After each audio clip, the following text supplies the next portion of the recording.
칼을 뽑아들었습니다. 그 칼날의 끝은 곧바로 삼성을 겨냥하고 있었지요. 8천억 원을 납부하거나 모든 자산이 압류되거나 전 세계를 경악시킨 인도의 배신. 72시간이라는 냉혹한 시한부 통보였습니다. 이것은 단순한 관세 분쟁의 차원을 넘어서 있었어요. 30년 동반자를 하루아침에 제물로 바치는 경제적 선전포고나 다름없었지요.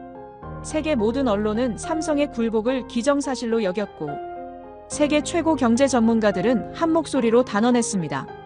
삼성은 이제 끝이다. 그런데 말입니다. 삼성은 어떠한 반응도 보이지 않았습니다. 8천억의 지불도 굴복의 선언도 타협의 제스처도 없었습니다. 오직 깊은 침묵만이 흘렀지요. 그리고 그 정적 끝에 마침내 드러난 충격적인 진실. 한국이 인도를 굴복시켰습니다. 인도는 다시 한번 깨달아야 할 것입니다. 배신이라는 선택의 결말이 무엇인지를. 그리고 그 상대가 바로 대한민국이라는 사실을 말입니다. 딱 1초만요. 좋아요와 구독 꾹 부탁드립니다. 72시간 삼성전자에게 주어진 제한된 시간이었습니다. 8천억 원을 납부하거나 자산 압류를 감수하거나 그 순간 저는 깨달을 수 있었습니다.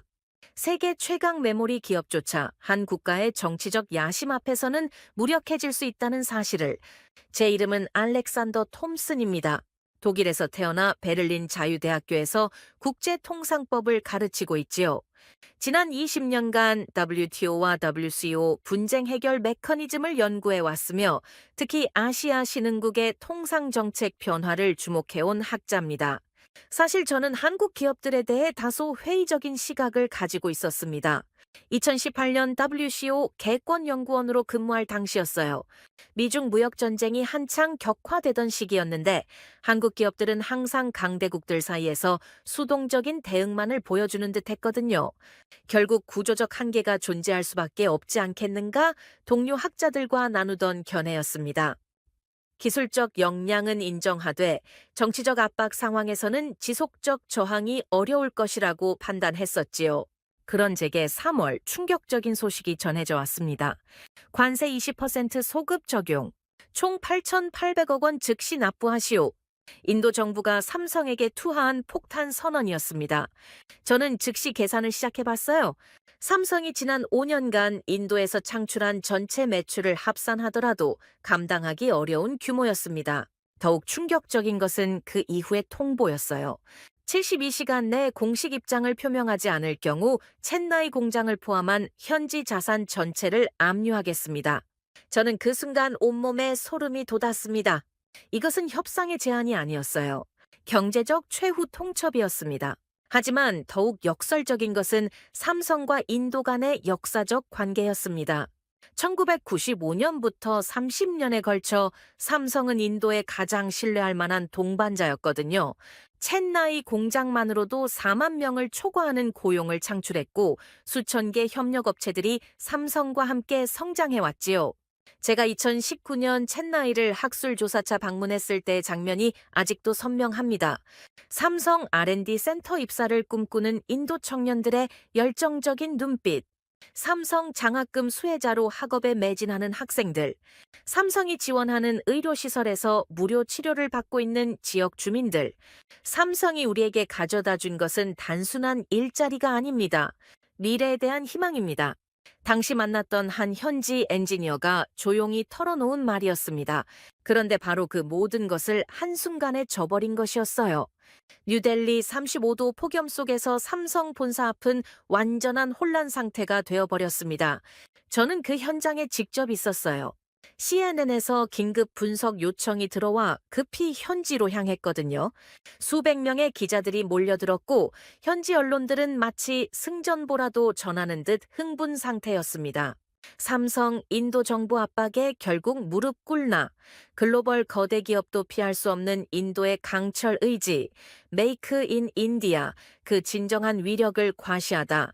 한 인도 기자가 제게 마이크를 들이밀었어요. 교수님, 삼성이 이번에는 정말로 굴복할 수밖에 없는 상황인가요? 저는 솔직하게 답변했습니다. 글쎄요. 아무리 삼성이라 하더라도 한 국가 정부의 정치적 의지에 맞서기는 현실적으로 어렵지 않을까 싶습니다. 네, 바로 그 순간 CNN 특파원이 제게 전화를 걸어왔습니다. 교수님, 삼성 측에서 뭔가 움직임이 포착되고 있는데요. 혹시 예상 가능한 시나리오가 있으실까요? 저는 잠시 숙고해 봤어요. 지난 20년간 목격해온 유사 사례들을 떠올려 보았지요. 아마도 타협안을 제시하거나 단계적 철수 방안을 검토할 것으로 보입니다. 다른 선택지는 사실상 존재하지 않죠? 하지만 서구 언론계의 반응은 더욱 냉철했습니다. CNN은 삼성조차 인도의 정치적 압박을 견뎌낼 수 없을 것이라고 단정지었어요. 파이낸셜 타임스는 한국 기업의 구조적 한계를 여실히 보여주는 전형적 사례라며 냉소적으로 평가했지요. BBC는 아예 삼성의 몰락이라는 제목으로 특집 다큐멘터리를 기획한다는 소식까지 흘러나왔습니다. 저 역시 동일한 견해였어요. 솔직히 말씀드리면 삼성이 버텨낼 수 있을지에 대해 회의적이었거든요. 그날 밤 베를린 동료 교수가 제게 메시지를 보내왔습니다. 알렉산더, 자네 예상이 적중했군. 한국 기업들은 결국 정치 앞에서 무력하다는 게 증명되는 것 같아. 저는 씁쓸하게 회신했어요. 아무리 세계 1위 메모리 기업이라 해도 한 국가 정부의 정치적 의지를 꺾어낼 수는 없는 노릇이지 않겠는가? 다음 날 오전 제가 강의실에 들어서자 학생들이 일제히 질문을 쏟아내기 시작했습니다. 교수님, 삼성이 정말로 8천억을 지불할 능력이 있습니까? 인도가 이토록 강경하게 나온 진정한 이유는 무엇입니까? 한국 정부는 왜 적극적 대응을 하지 않는 것입니까? 저는 칠판에 간단한 도식을 그려 보였어요. 정치적 압박 대 기업의 생존. 이러한 대결 구도에서는 언제나 정치가 승리합니다. 그것이 엄연한 현실이지요. 하지만 71시간 32분이 남았을 때 완전히 예상치 못한 사태가 벌어졌습니다. 삼성은 굴복하지 않았어요. 8천억 원을 지불하지도 백기를 들지도 않았습니다. 대신 그 누구도 예상하지 못한 카드를 꺼내든 것이었지요. 인도 정부의 일방적 조치에 강력히 항의하며 세계 관세기구에 공식 제소합니다. 저는 그 순간 지난 20년의 경험이 한순간에 흔들리는 것을 느꼈습니다. 삼성이 단순히 금전적 문제로 접근하지 않았다는 의미였거든요. 국제법과 통상규칙의 해석 자체를 재정립하려는 시도였어요. 정말 놀랍군. 설마 WCO에서 승리할 수 있다고 판단하는 것일까? 제 첫 반응이었습니다. WCO와 WTO는 완전히 다른 성격의 기구예요.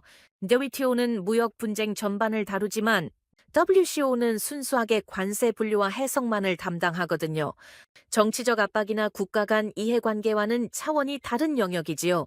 하지만 바로 그 점이 삼성의 전략적 계산이었을 수도 있겠다는 생각이 들었습니다.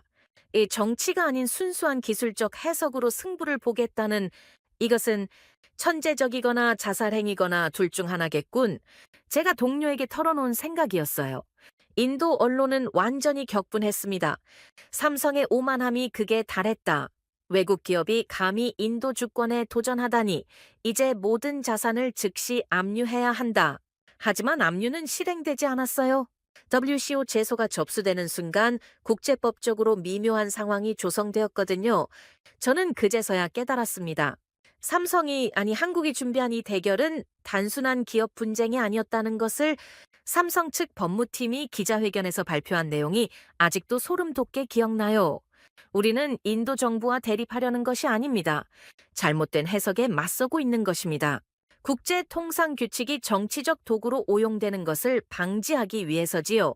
그 발언을 들으며 저는 등골이 서늘해졌어요. 이것은 법무팀의 변명이 아니었거든요.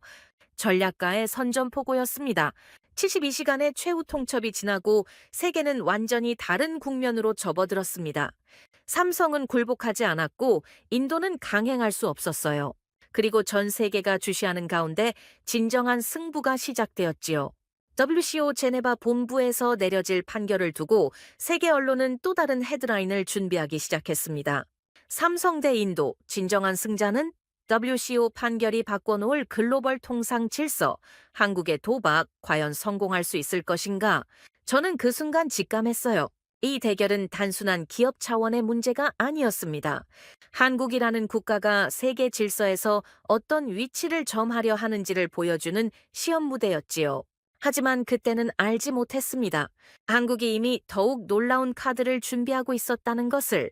그리고 불과 6개월 뒤 세계는 그 누구도 예상하지 못한 완전히 뒤바뀐 결과를 목격하게 되었습니다. 2025년 9월, 세계는 완전히 새로운 국면을 맞이했습니다. 제가 72시간 최후 통첩을 지켜보며 삼성의 굴복을 예상했던 바로 그 순간으로부터 불과 6개월 후의 일이었어요. 오전 200시 제네바에서 전해진 속보가 전 세계를 뒤흔들어 놓았습니다. 세계관세기구 삼성전자 제소권 최종 판결, 한국 측 해석 전면 수용, 저는 커피잔을 놓을 뻔했어요. 설마, 정말 설마 이런 결과가 나올 줄이야. WCO는 세 차례의 심의를 거쳐 최종 결론을 내렸습니다. 인도의 관세 해석은 잘못되었고 한국의 주장이 타당하다는 것이었어요. 인도 정부의 소급 적용은 국제 관세 협약에 위배됨, 삼성전자에 대한 8천억 원 부과는 무효 처리됨. 더욱 놀라운 것은 표결 결과였습니다. 180개 회원국 중 130개국이 한국의 입장을 지지했어요. 압도적인 승리였지요. 하지만 진정한 충격은 그 다음에 기다리고 있었습니다. 같은 날 오후 3시 캘리포니아 산타클라라에서 또 다른 폭탄 선언이 터졌어요. 엔비디아, 삼성, HBM 12단 공식 승인 완료. 저는 그 순간 의자에서 벌떡 일어났습니다. 이것이 우연일 리가 없었거든요. 법정에서의 승리와 기술적 성과가 동일한 날에 이것은 우연이 아니라 완벽한 타이밍이었어요. 급히 제가 아는 반도체 업계 전문가에게 연락을 취했습니다. 마르쿠스, 이것이 사실인가? 삼성이 정말로 엔비디아 승인을 받은 것인가? 알렉산더, 나도 믿기 어려워. 1년 이상 실패를 거듭하던 삼성이 갑자기, 마르쿠스의 목소리에는 경악이 담겨 있었어요. HBM 32단 발열 문제를 완전히 해결했어. 전력 효율성도 15%나 개선되었고, 엔비디아가 그토록 까다로운 테스트를 통과시켰다는 것이 더욱 놀라워. 저는 온몸에 전율이 흘렀습니다. 삼성이 버텨낸 것이 아니었어요. 승리를 거둔 것이었습니다. 그것도 두 전선에서 동시에. 대학 연구실로 돌아가자 학생들이 벌써 기다리고 있었어요. 교수님, 이것이 어떻게 된 일입니까? 6개월 전에는 삼성이 끝났다고 하셨잖아요. 저는 솔직하게 인정했지요. 내가 잘못 판단했다. 완전히 잘못되었어. 그날 밤 전 세계 언론이 일제히 보도 방향을 전환했습니다. CNN 삼성의 기적적 역전, 어떻게 가능했는가? BBC 한국 글로벌 통상 질서의 새로운 강자로 급부상, 파이낸셜 타임스, 삼성 HBM3, AI 시대 패권 경쟁의 게임 체인저.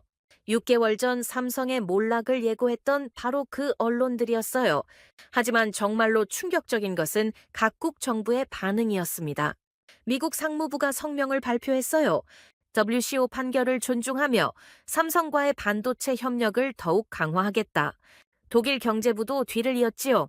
한국의 기술 혁신과 법적 대응을 높이 평가한다. 심지어 중국까지도 입장을 표명했습니다. 국제 규칙 준수의 모범적 사례로 평가한다. 저는 깨달았어요. 세계가 한국의 편을 들어준 것이었습니다.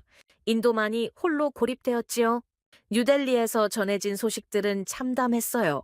첸나이 산업단지에서 삼성 협력업체들이 연쇄적으로 문을 닫기 시작했다는 것이었지요. 수만 명의 일자리가 위협받았고 지역 경제는 급속히 침체되었습니다. 제가 2019년에 만났던 그 인도 엔지니어가 제게 이메일을 보내왔어요. 교수님, 삼성이 철수하면 우리는 정말로 끝장입니다. 정부가 너무 성급했습니다. 역설적이었습니다. 삼성을 몰아내려던 인도가 결국 스스로를 고립시킨 것이었어요. 하지만 저는 여전히 의문이 많았습니다. 도대체 어떻게 이런 극적 반전이 가능했을까? 1년 이상 엔비디아 승인에 실패하던 삼성이 갑자기 완벽한 제품을 내놓다니, WCO에서 134개국의 지지를 받다니, 이 모든 것이 같은 시점에 터진다니, 우연은 있을 수 없어? 분명 무언가가 있었을 것이야. 제가 동료에게 털어놓은 생각이었어요.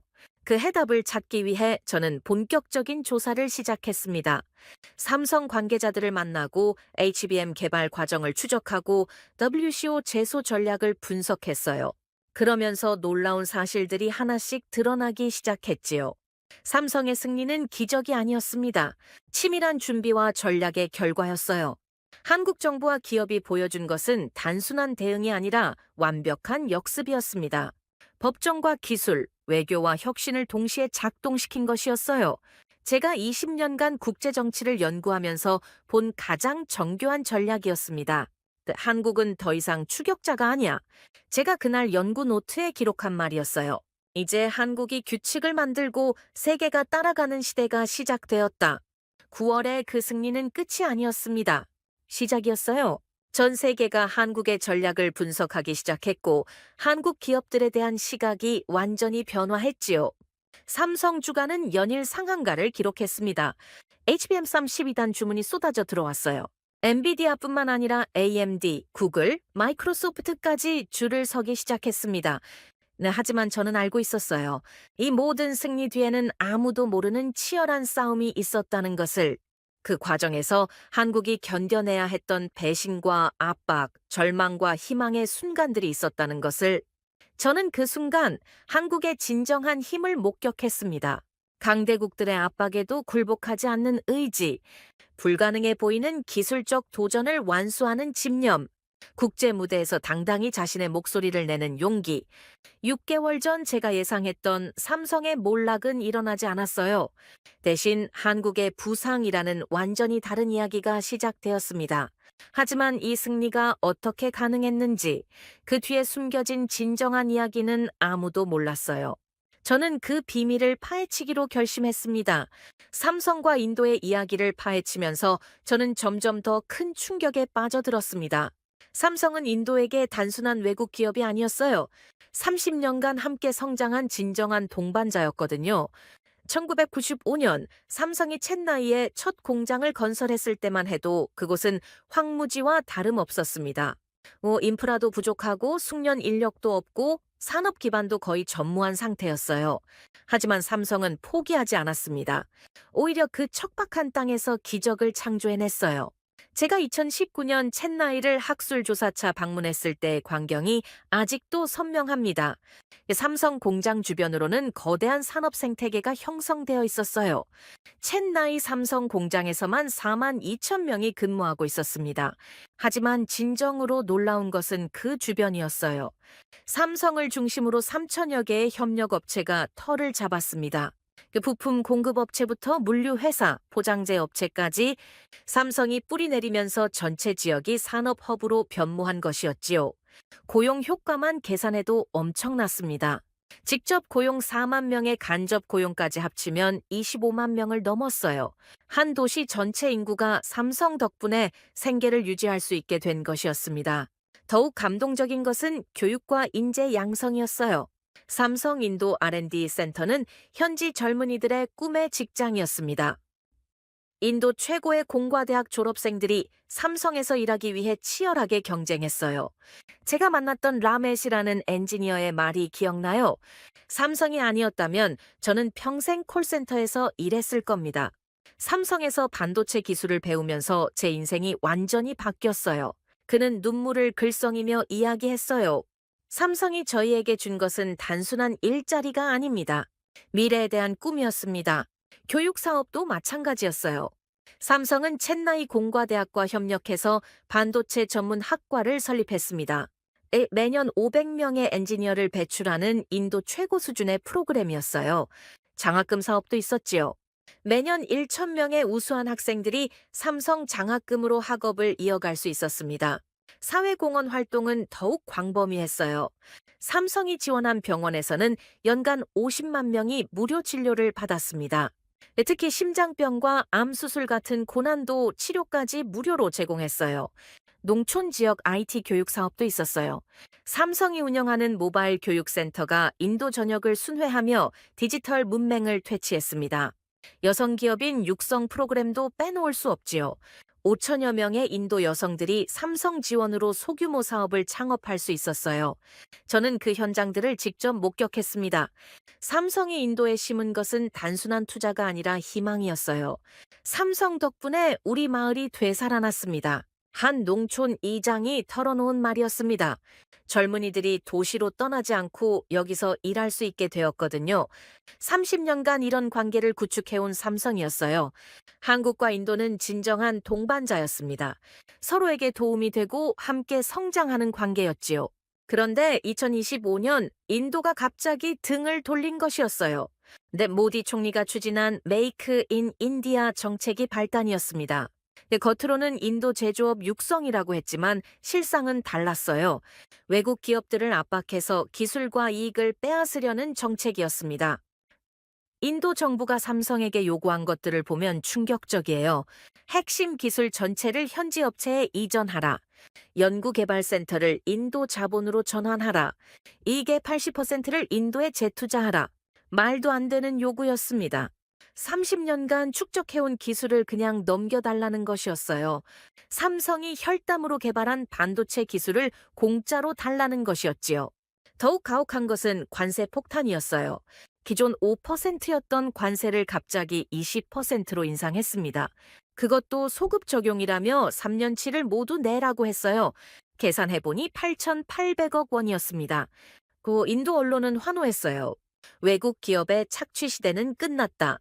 인도가 진정한 독립을 쟁취했다. 삼성 같은 기업들이 우리 돈을 빼앗아 갔던 시절은 지났다. 저는 그 기사들을 읽으며 경악했습니다. 착취라니요? 삼성이 인도에서 무엇을 착취했다는 것입니까? 25만 개의 일자리를 창출하고 수천 개 업체를 육성하고 병원을 건설하고 학교를 지원한 것이 착취라는 것인가요? 더욱 충격적인 것은 인도 정치인들의 발언이었어요. 인도 상공부 장관이 기자회견에서 한 말입니다. 삼성이 떠나면 인도 경제에 다소 타격이 있을 수 있다. 하지만 우리는 더 이상 외국 기업에 의존하지 않을 것이다. 정말 어이없었어요. 25만 명의 생계를 다소 타격이 있을 수 있다로 표현하다니, 30년 동반자를 하루아침에 의존 관계로 폄하하다니, 하지만 진정한 충격은 인도 국민들의 반응이었습니다. SNS에서는 삼성 퇴출 해시태그가 트렌드에 올랐어요. 삼성 제품 불매운동도 벌어졌지요. 한국 기업들이 우리나라를 식민지처럼 여긴다는 댓글들이 수만 개씩 달렸습니다. 저는 정말 어이가 없었어요. 삼성이 언제 인도를 식민지처럼 다뤘다는 것입니까?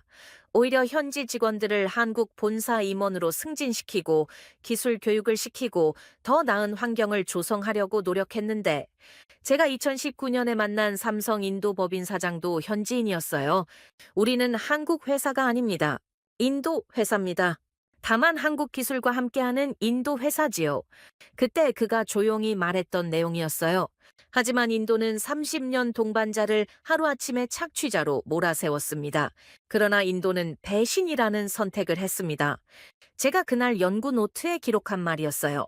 더욱 씁쓸한 것은 타이밍이었습니다. 삼성이 HBM3 기술로 어려움을 겪고 있을 바로 그 시점에 인도가 칼을 뽑아든 것이었어요. 마치 약해진 사자를 집단으로 공격하는 하이에나 같았습니다. 하지만 진정한 충격은 따로 있었어요. 배신한 것은 인도만이 아니었거든요.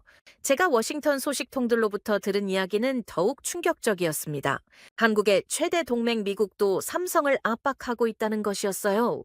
반도체법을 근거로 삼성에 압력을 가하고 있습니다. 워싱턴의 한 정책 전문가가 조심스럽게 알려준 내용이었어요. 미국의 공장을 더 건설하라는 압박이지요. 그리고 핵심 기술도 미국으로 이전하라고. 역설적이게도 한국의 최대 동맹 미국마저 또 다른 전장을 준비하고 있었던 것이었어요. 인도는 관세로, 미국은 보조금과 규제로, 방법만 다를 뿐 본질은 동일했습니다. 한국의 기술과 이익을 자국으로 끌어오겠다는 것이었어요. 저는 그 순간 깨달았습니다. 이 싸움은 단순한 기업 분쟁이 아니었어요. 전 세계가 한국을 둘러싸고 벌이는 기술 패권 전쟁이었습니다. 동반자라고 믿었던 나라들이 하나둘 등을 돌리고 있었어요. 30년 우정도 동맹 관계도 결국 이익 앞에서는 무의미했던 것이지요. 하지만 그 과정에서 저는 또 다른 사실을 깨달았습니다. 세계가 이렇게 한국을 압박한다는 것은 역설적으로 한국의 기술이 그만큼 중요하다는 의미였어요. 만약 한국 기업들이 정말 별것 아니라면 굳이 이렇게 압박할 필요가 있었을까요? 인도도 미국도 모두 알고 있었던 것이에요. 한국 없이는 미래를 설계할 수 없다는 것을. 특히 삼성의 메모리 기술은 AI 시대의 핵심이었습니다. 그 기술을 놓치면 미래 패권 경쟁에서 뒤처질 수밖에 없었어요. 그래서 모두가 한국을 압박한 것이었습니다. 협력이 아니라 종속을 원했던 것이지요. 하지만 한국은 그런 압박에 굴복하지 않았어요. 삼성이 떠나면 인도의 미래가 무너진다는 것을 알면서도 인도는 계속 압박했습니다. 미국의 보조금이 아무리 많아도 한국은 자국 기술의 핵심을 넘겨주지 않았어요. 그리고 결국 세계는 깨달았습니다. 한국을 굴복시킬 수는 없다는 것을. 저는 이 싸움이 세계적 패권 전쟁임을 직감했습니다. 그리고 그 전쟁의 중심에 작지만 강인한 나라, 한국이 서 있었어요. 인도의 배신을 목격한 저에게는 더 큰 충격이 기다리고 있었습니다. 한국의 최대 동맹이라고 여겨왔던 미국마저 완전히 다른 면모를 드러내고 있었거든요. 2025년 1월 트럼프 대통령의 돌발 발언들이 쏟아지면서 상황이 급변했습니다. 한국 기업들이 미국에서 엄청난 이익을 거두고 있습니다. 하지만 우리 미국은 무엇을 얻고 있지요? 이것은 공정하지 않은 거래입니다. 트럼프 대통령의 첫 발언이었어요. 저는 TV 화면을 보며 소름이 돋았습니다. 협력이 아니라 거래, 동맹이 아니라 딜이라고 표현하고 있었거든요. 삼성과 SK하이닉스가 미국 시장에서 벌어들이는 수익이 연간 500억 달러입니다. 그런데 미국에 투자하는 것은 고작 200억 달러지요. 이것은 말이 안 됩니다. 구체적인 수치까지 제시하며 압박하는 모습이었어요. 더욱 충격적인 것은 그 다음이었습니다. 한국 기업들에게 25% 관세를 부과하는 것을 검토하고 있습니다. 하지만 그들이 미국에 더 많이 투자하고 더 많은 기술을 가져온다면 완전히 면제해 줄 수 있어요. 당근과 채찍이 아니라 협박과 거래였습니다. 저는 급히 워싱턴 소식통들에게 연락을 취하기 시작했어요. 첫 번째로 연락한 것은 백악관에서 근무하는 정책 전문가였습니다. 알렉산더, 이번에는 정말 다르다. 이 트럼프는 한국을 동맹이 아니라 경쟁자로 인식하고 있어. 그의 목소리에는 긴장감이 역력했어요. 어떻게 다른 것인가? 직접적이야. 우회적인 압박이 아니라 정면 대결을 걸고 있어. 네, 관세든 제재든 무엇이든 모든 카드를 테이블 위에 올려놓고 협상하자는 것이지. 더욱 구체적인 이야기가 이어졌습니다. 삼성에게 텍사스 공장 투자를 300억 달러로 늘리라고 요구했어. 그리고 HBM 기술의 핵심 연구 개발을 미국으로 이전하라고. 300억 달러라니? 기존 계획보다 5배나 많은 금액이었어요. 만약 거부한다면 25% 관세부터 시작해서 미국 기업들과의 거래 제한까지 모든 것이 가능해. 트럼프는 정말로 실행할 사람이거든. 저는 등골이 서늘해졌습니다. 바로 며칠 뒤 더욱 충격적인 소식이 들려왔어요. 트럼프 대통령이 삼성 부회장과 직접 통화를 했다는 것이었습니다. 이것은 윈윈 거래가 될 수 있습니다. 삼성이 미국에 더 투자하면 우리는 최고의 파트너가 될 것이에요. 하지만 현재 상황은 공정하지 않습니다. 통화 내용이 언론에 흘러나온 것이었어요.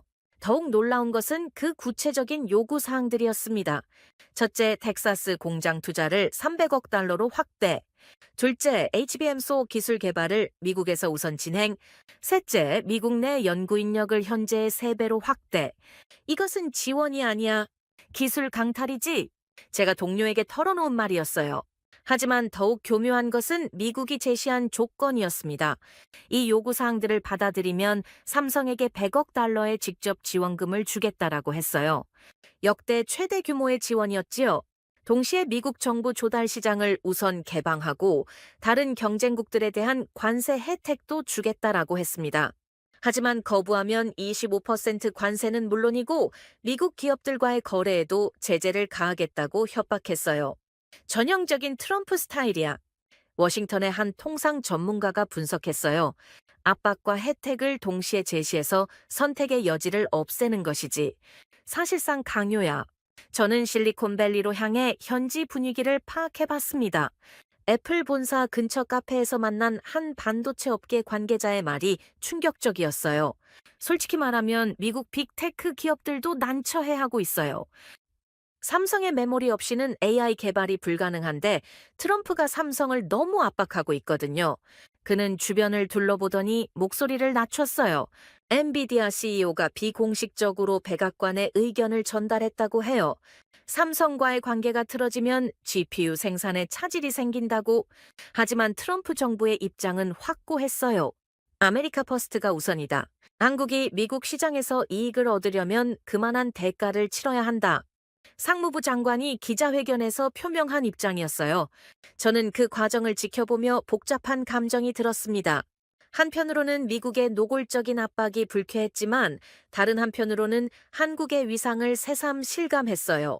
세계 최강국이 이렇게 노골적으로 나설 정도로 한국의 기술이 중요하다는 의미였거든요.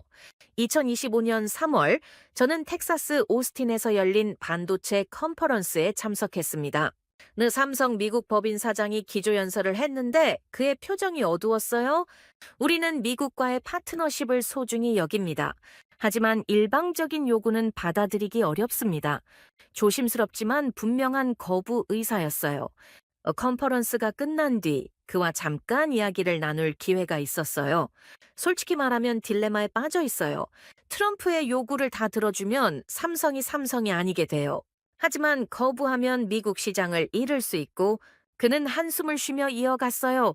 하지만 본사의 입장은 확고해요. 핵심 기술만큼은 절대 넘겨줄 수 없다고. 그 말에서 저는 한국의 의지를 느꼈습니다. 압박을 받아도 굴복하지 않겠다는 확고한 의지를 말이에요. 실제로 삼성의 대응은 정교했습니다.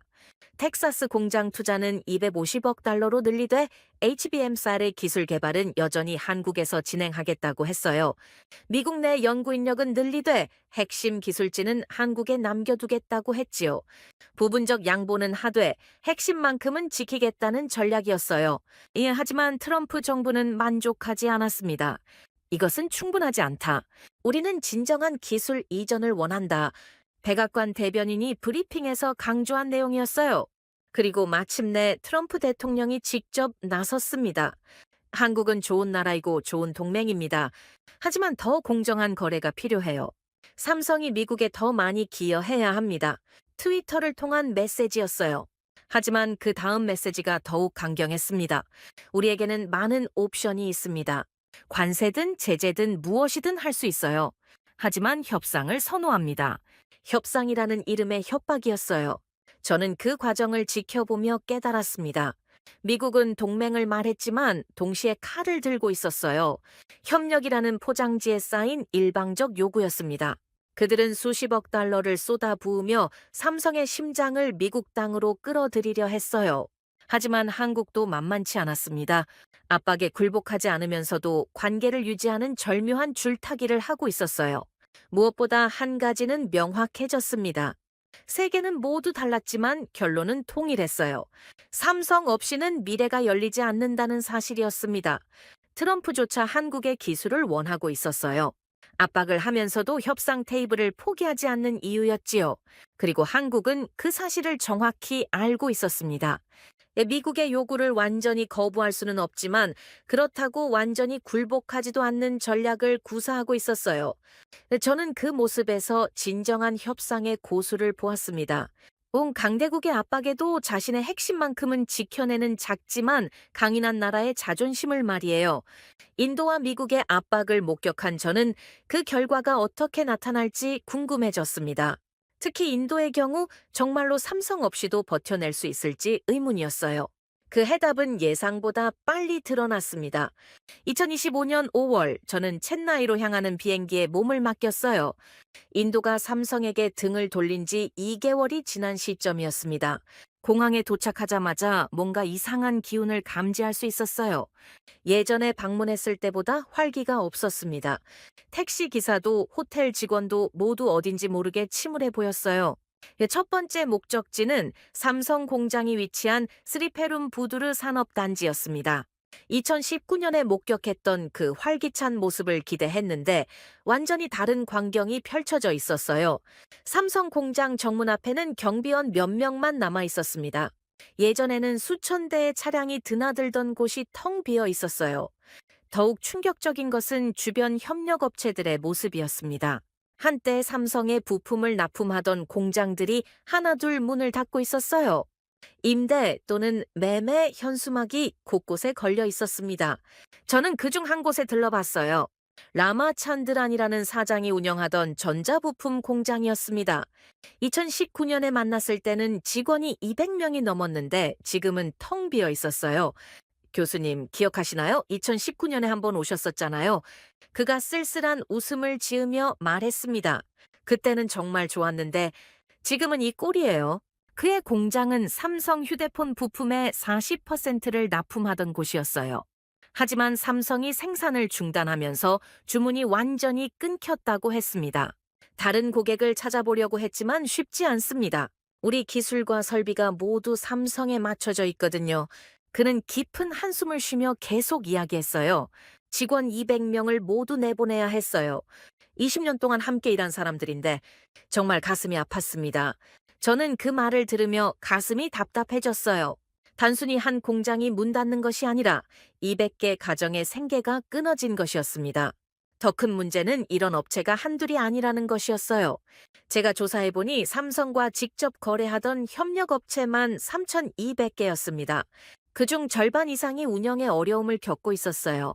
간접적으로 영향을 받는 업체까지 포함하면 1만 개가 넘었습니다. 물류업체, 포장재업체, 청소업체, 급식업체, 삼성을 중심으로 형성된 거대한 생태계가 하나씩 무너지고 있었어요. 저는 첸나이 시내로 이동했습니다. 예전에는 삼성 직원들로 북적이던 상권이 한산해져 있었어요. 한 카페 사장이 저에게 말했습니다. 매출이 70% 줄었어요. 삼성 직원들이 단골이었는데 이제는 거의 안 와요. 근처 병원도 마찬가지였어요. 삼성이 지원하던 무료 진료 프로그램이 중단되면서 환자가 급격히 줄었다고 했습니다.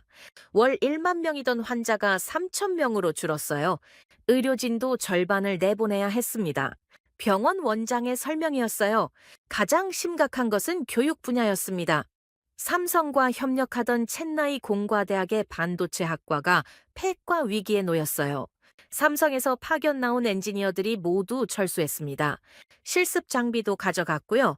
학과장의 설명이었어요. 학생들이 졸업해도 갈 곳이 없어요. 삼성이 매년 500명을 채용했는데 이제는 그런 기회가 완전히 사라졌습니다. 저는 그 학생들을 직접 만나봤어요. 4학년 학생인 프리아가 눈물을 글썽이며 말했습니다.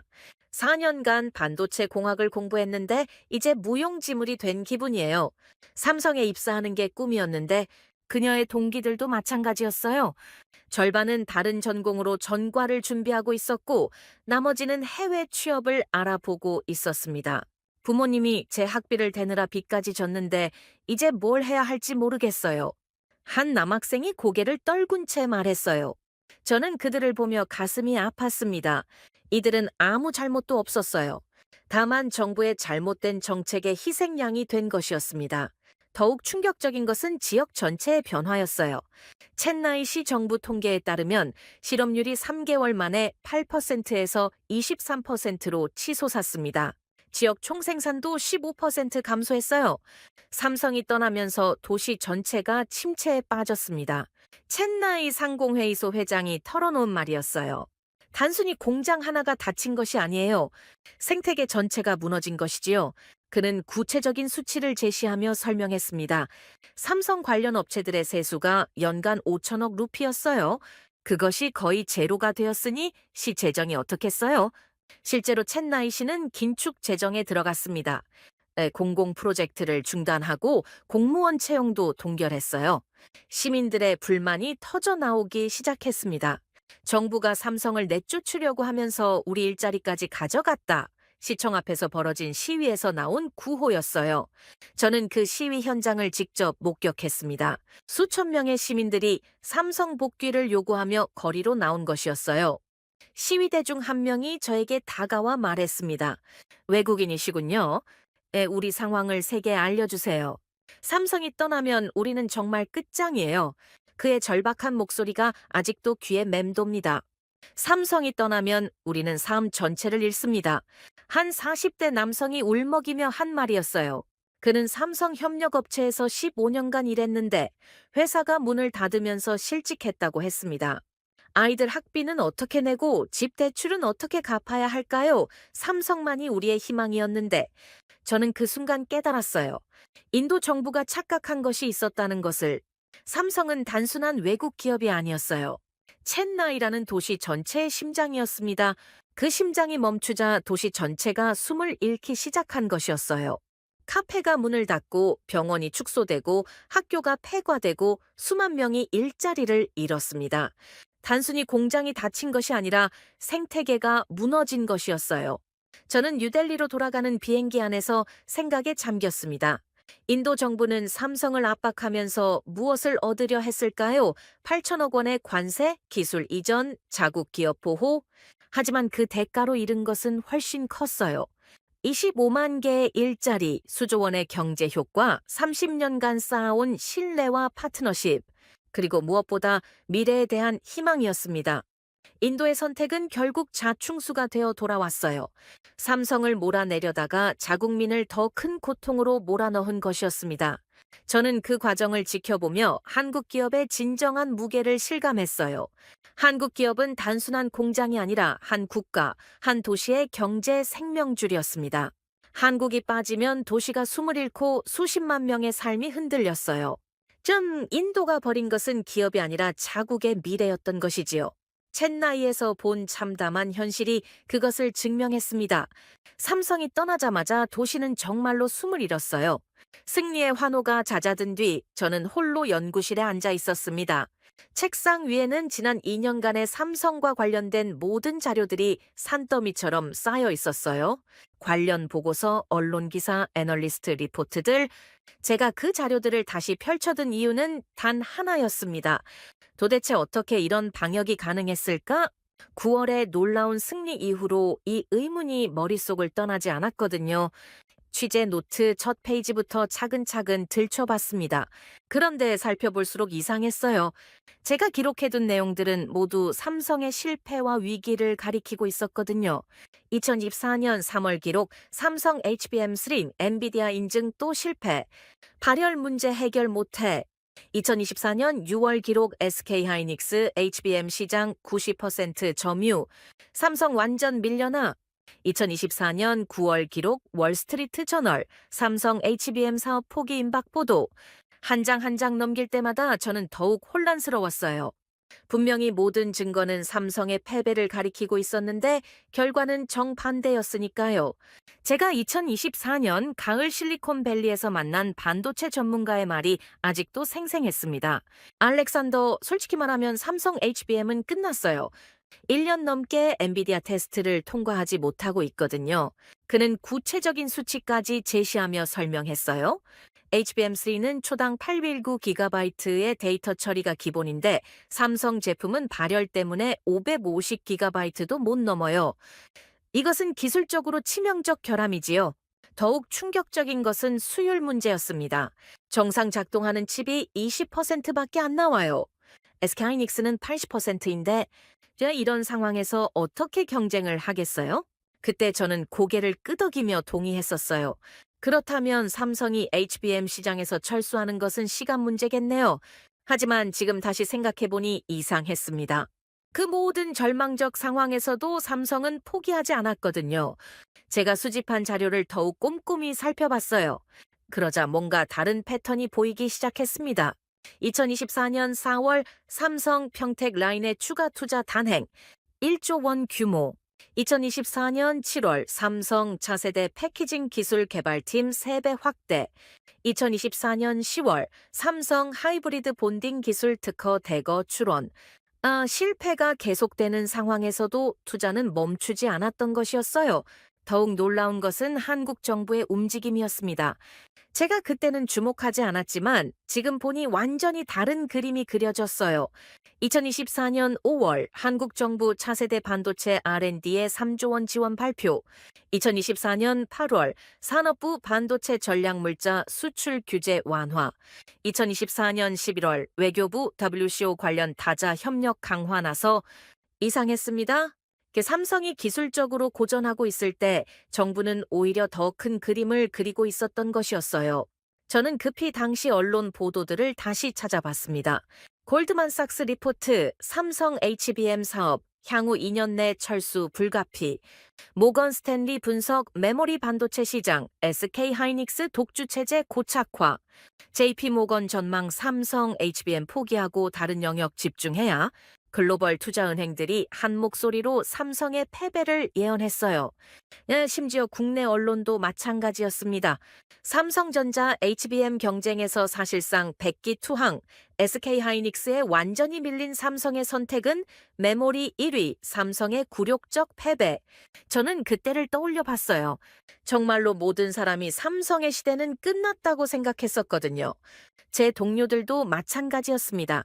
베를린 자유대학 경영대학원의 한 교수는 수업에서 이렇게 말했어요. 삼성은 과거의 영광에 안주하다가 핵심 기술에서 뒤처진 대표적 사례입니다. MIT의 반도체 전문가도 비슷한 견해였지요. 한국 기업들의 한계가 드러났습니다. 추격은 잘하지만 선도는 어렵다는 것을. 저 역시 그 의견에 동조했었어요.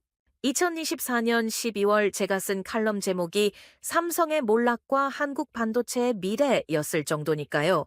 그런데 지금 다시 보니 뭔가 놓친 것이 있었던 것 같았습니다. 저는 더욱 깊이 파고들어 봤어요. 삼성 내부 소식통들의 증언을 찾아봤습니다. 그런데 이상한 점을 발견했어요. 외부에서는 실패와 좌절만 보였지만 내부에서는 완전히 다른 분위기였다는 것이었어요. 한 삼성 연구원이 익명으로 한 인터뷰가 기억났습니다. 물론 힘들었지요. 매일이 실패의 연속이었으니까요. 하지만 포기하지 않았어요. 회사도 정부도 우리를 믿어줬거든요. 그는 계속 이어갔어요. 다른 사람들은 우리가 망했다고 했지만 우리는 알고 있었어요. 돌파구가 반드시 있다는 것을. 저는 그때 그 말을 단순한 희망사항으로 여겼었는데 지금 보니 달랐습니다. 그들에게는 뭔가 확신이 있었던 것이었어요. 더욱 조사해보니 놀라운 사실이 드러났습니다. 삼성이 HBM3에서 고전하는 동안 비밀리에 HBM-C 팀12단이라는 완전히 새로운 접근법을 연구하고 있었던 것이었어요. 기존 HBM3가 8단 적층이었다면 12단은 50%더 많은 메모리를 쌓는 혁신적 기술이었습니다. 하지만 이것도 쉽지 않았어요. 12단을 쌓으면 발열 문제가 기하급수적으로 증가하거든요. 전력 소모도 마찬가지였지요. 기술적으로 불가능하다는 것이 업계의 중론이었습니다. 그런데 삼성은 그 불가능에 도전하고 있었던 것이었어요.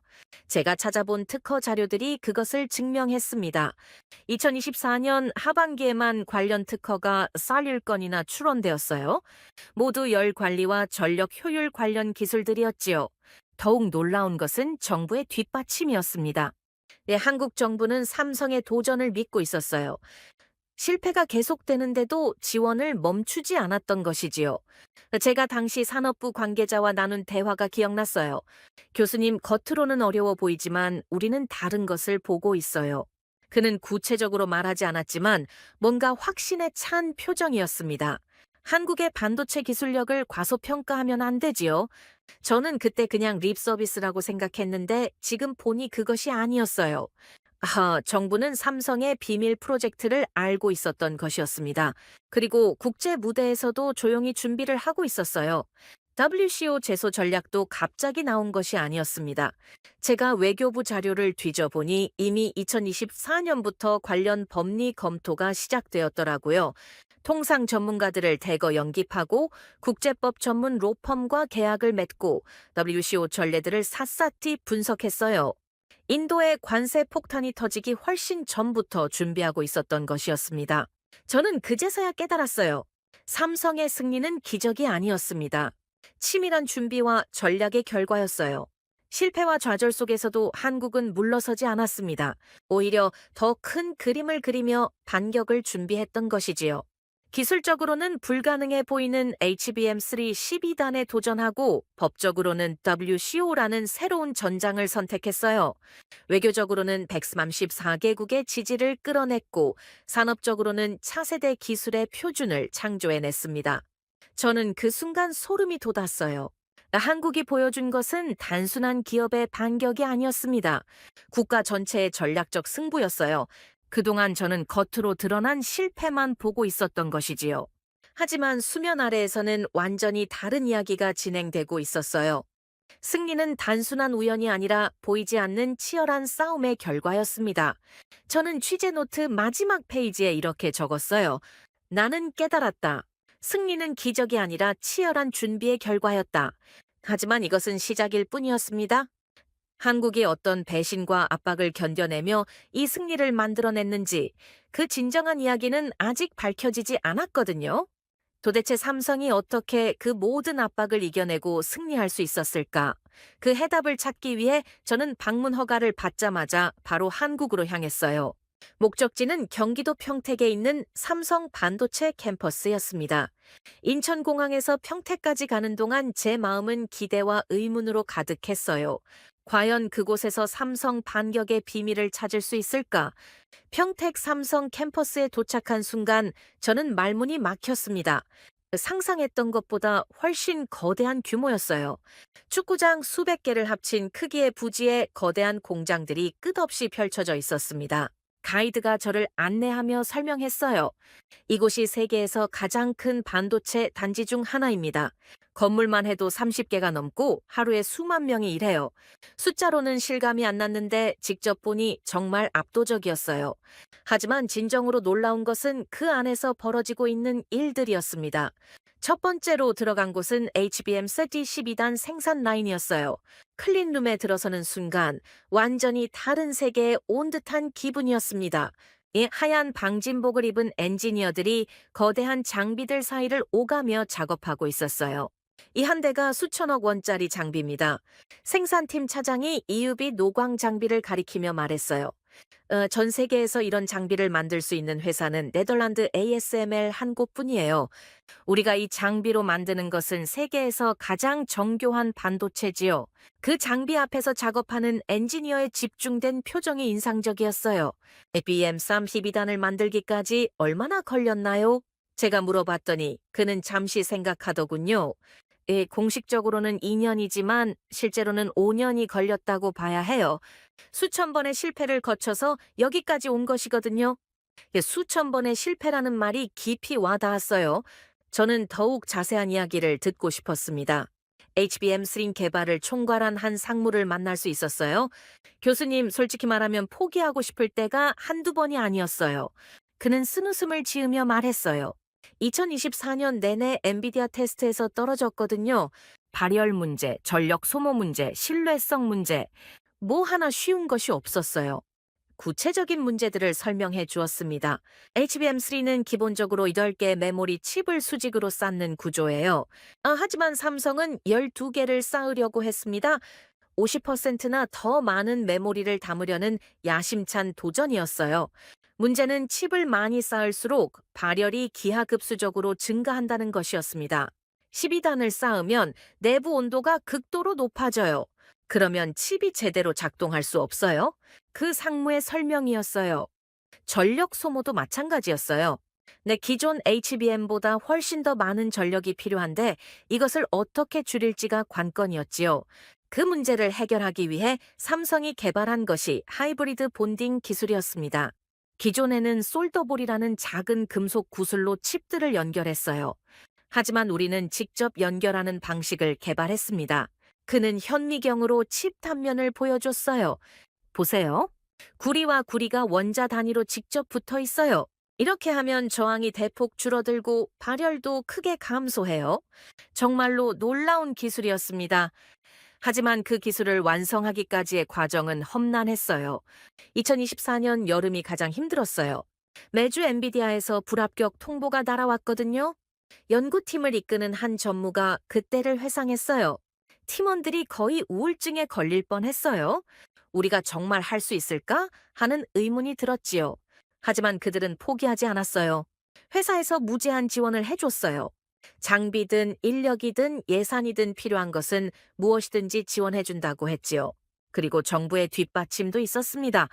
이 K반도체 벨트 프로젝트로 대규모 지원을 한다고 했을 때 정말 든든했어요. 나라가 우리를 믿고 있구나 싶었지요. 그런 지원을 받으며 연구팀은 마지막 돌파구를 찾았습니다. 2024년 말 드디어 모든 문제를 해결했어요. 하이브리드 본딩으로 발열을 해결하고 새로운 소재로 전력 효율을 크게 개선했지요. 그 결과 탄생한 것이 HBM 스링 12단이었어요. 성능을 보고 저는 감탄했습니다. 기존 HBM3보다 훨씬 빠른 데이터 처리 속도와 대폭 향상된 전력 효율, 용량도 업계 최고 수준이었어요. 이 정도 성능이면 최신 AI 칩 여러 개를 동시에 구동할 수 있어요. 기술팀장의 설명이었어요. AI 훈련에 필수적인 메모리 대역폭을 완벽하게 지원하지요. 하지만 정말로 놀라운 것은 따로 있었어요. 연구진들이 이미 다음 단계를 준비하고 있었던 것이었어요. 차세대 HBM 개발도 이미 진행 중입니다. 한 상무가 조심스럽게 말했어요. 앞으로 몇 년 내에는 훨씬 더 뛰어난 제품을 선보일 수 있을 것이에요. 저는 차세대 개발실도 구경할 수 있었습니다. 더욱 정교한 장비들과 젊은 엔지니어들이 열정적으로 일하고 있었어요. 차세대 제품은 지금보다 훨씬 더 많은 데이터를 처리할 수 있어요. 개발팀 연구원이 설명했어요. AI가 더욱 복잡해질수록 더 많은 메모리가 필요해요. 그 미래를 대비한 것이지요. 그 연구원의 말에서 저는 확신에 찬 미래 비전을 느꼈어요. 평택 캠퍼스를 둘러보면서 저는 점점 더 감명받았습니다. 이곳은 단순한 공장이 아니었어요. 미래를 설계하는 연구소였습니다. 우리는 메모리를 만드는 것이 아닙니다. AI의 심장을 설계합니다. 한 선임 연구원이 한 말이 강하게 와닿았어요. 차트GPT 든 자율주행차 등 모든 AI 기술의 핵심에 우리 메모리가 들어가요. 우리가 멈추면 AI 발전도 멈춰요. 그 말을 듣는 순간 저는 소름이 돋았습니다. 삼성이 만드는 것이 단순한 부품이 아니라는 것을 깨달았거든요. 미래 기술 전체의 심장이었어요. 연구진들의 눈빛도 남달랐습니다. 세계 최고를 만들겠다는 자부심과 사명감이 넘쳐났어요. 인도가 우리를 압박하고 미국이 우리를 흔들려 해도 상관없어요. 우리에게는 기술이 있거든요. 한 젊은 엔지니어가 당당하게 말했어요. 세계가 우리를 필요로 해요. 그것이 우리의 힘이지요. 다른 연구원도 동의했어요. 외국에서 아무리 압박해도 결국은 우리 기술을 원하게 되어 있어요. 그것이 현실이거든요. 저는 그 순간 깨달았습니다. 삼성이 버티고 싸우고 결국 승리할 수 있었던 이유를 바로 이곳 평택에 그 해답이 있었어요. 세계 최첨단 기술력, 무제한 투자 의지, 그리고 포기하지 않는 엔지니어들의 집념. HBM312단은 단순한 칩이 아니었습니다. AI 시대의 심장이었어요. 그리고 연구원들은 벌써 더 큰 미래를 그려가고 있었습니다. 캠퍼스 내 카페에서 만난 한 팀장이 말했어요. 5년 전만 해도 우리가 SK하이닉스를 따라잡을 수 있을지 의문이었어요. 하지만 지금은 우리가 앞서 가고 있지요. 그는 자신 있게 덧붙였어요. 앞으로는 우리가 표준을 만들어 갈 것이에요. 세계가 우리를 따라오게 될 것이라고 확신해요. 연구개발센터를 나오면서 만난 한 박사급 연구원의 말이 인상적이었어요. 우리 세대가 해야 할 일은 명확해요. 한국을 메모리 강국에서 AI 시대의 패권국으로 만드는 것이지요. 그의 눈빛에는 확신이 가득했어요. 평택을 떠나는 차 안에서 저는 확신했어요. 이곳이야말로 한국의 승리를 가능케 한 심장이었다고. 인도의 압박도 미국의 회유도 결국 이 기술력 앞에서는 무력했어요. 세계가 한국을 흔들려 해도 한국은 흔들리지 않을 수 있었습니다. 바로 이런 기술력이 있었기 때문이에요. 그 순간 저는 한국의 방역 카드를 목격했습니다. HBM 스람 1비단은 단순한 칩이 아니었습니다. 미래의 심장이었어요. 한국의 승리는 끝이 아니었어요. 시작이었습니다. 베를린 연구실에서 한국 관련 자료들을 다시 펼쳐보니 제가 놓쳤던 중요한 단서들이 보이기 시작했어요. 평택에서 들었던 그 말이 계속 머릿속을 맴돌았습니다. 차세대 HBM 개발도 이미 진행 중입니다. 당시에는 단순한 미래 계획인 줄 알았는데 지금 보니 그것이 아니었어요. 제가 업계 소식통들로부터 수집한 정보를 종합해보니 놀라운 사실이 드러났습니다. 삼성이 이미 HBM4C 제품을 완성했다는 것이었어요. 실리콘밸리의 한 반도체 엔지니어가 조심스럽게 귀띔해준 내용이었습니다. 삼성에서 뭔가 큰 것을 준비하고 있어요. HBM3보다 훨씬 더 혁신적인 것이라고 들었어요. 그는 주변을 둘러보며 목소리를 낮췄어요. 6단 적층이라는 소문이 있어요. 만약 그것이 사실이라면 완전히 게임이 바뀌는 것이지요. 16단이라니 HBM3 12단도 세계를 놀라게 했는데 16단이라면 상상을 초월하는 성능이었어요. 더욱 놀라운 것은 이미 일부 샘플이 주요 고객사에 전달되었다는 소식이었습니다. 엔비디아와 AMD에서 테스트 중이라고 해요. 결과가 매우 긍정적이라더군요. 또 다른 업계 관계자의 증언이었어요. 저는 더욱 깊이 파고 들어봤습니다. 여러 소식통들로부터 들은 이야기를 종합하면 HBM4의 성능은 정말로 혁명적이었어요. 용량은 기존의 2배, 속도는 초당 2TB에 달한다고 했습니다. 이 정도 성능이면 현재 AI 시스템의 한계를 완전히 뛰어넘을 수 있어요. MIT의 한 AI 전문가가 말했어요. 챗GPT보다 10배 더 복잡한 모델도 실시간으로 구동할 수 있을 것이에요. 그런데 더 중요한 것은 이런 기술 개발이 은밀하게 진행되었다는 점이었어요. 외부에서는 삼성이 HBM 스윙 개발로 고전하고 있다고 생각했지만 실제로는 이미 차세대 기술을 준비하고 있었던 것이었어요. 한국 기업들의 전략이 달라졌어요. 한 통상 전문가가 분석했어요. 예전에는 선진국 기술을 따라잡는 전략이었다면 이제는 자신들이 새로운 표준을 만들려고 해요. 실제로 업계에서는 HBM4가 차세대 AI 메모리의 사실상 표준이 될 것이라는 전망이 나오고 있었어요. 경쟁사들이 모두 HBM4와 호환되는 제품을 개발하기 시작했다는 소식도 들려왔습니다. 삼성이 규격을 정하면 다른 회사들이 그에 맞춰 따라오는 구조가 되었어요. 이 반도체 업계의 한 애널리스트가 말했어요. 저는 그 말을 들으며 소름이 돋았습니다. 추격자였던 한국이 이제는 선도자가 된 것이었어요. 국제 무대에서도 변화가 감지되고 있었습니다. WCO 승리 이후 한국의 통상 전략을 연구하려는 움직임이 각국에서 나타나고 있었어요. 한국이 어떻게 WCO에서 승리했는지 분석하려는 연구 프로젝트가 여러 곳에서 시작되었어요. 워싱턴의 한 정책 연구소 관계자가 말했어요. 특히 중소국가들이 큰 관심을 보이고 있어요. 강대국의 압박에 어떻게 맞설 수 있는지 배우려는 것이지요.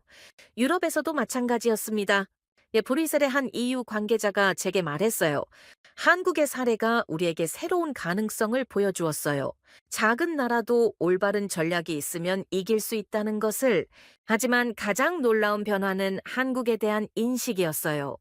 6개월 전만 해도 한국 기업의 한계를 말하던 사람들이 이제는 한국 모델을 연구하고 있었습니다.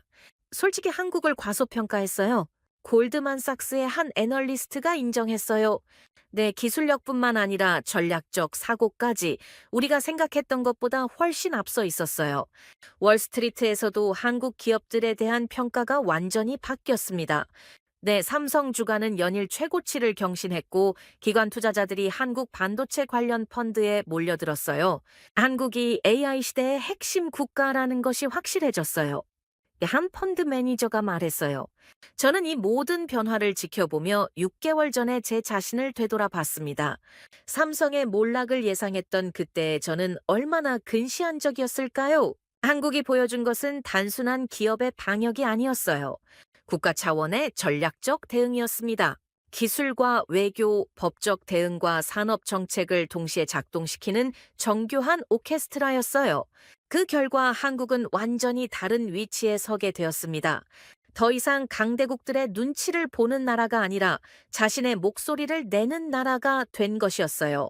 제가 마지막으로 만난 한 한국 정부 관계자의 말이 인상적이었습니다. 우리는 이제 게임의 규칙을 바꾸는 단계에 들어섰어요. 남이 만든 규칙을 따르는 것이 아니라 우리가 규칙을 만드는 것이지요. 그의 말에는 자신감이 넘쳤어요. AI 시대에는 메모리가 곧 권력이에요. 그 권력의 중심이 한국에 있습니다. 저는 6개월간의 추적을 마무리하며 한 가지 확신에 도달했습니다. 한국은 추격자에서 선도자로 완전히 변모했어요. 세계가 한국의 기준을 따르고 한국의 기술을 갈망하는 시대가 시작된 것이었습니다. HBM4라는 차세대 기술은 단순한 반도체가 아니었어요. AI 시대 패권의 열쇠였습니다. 그리고 그 열쇠를 한국이 쥐고 있었어요.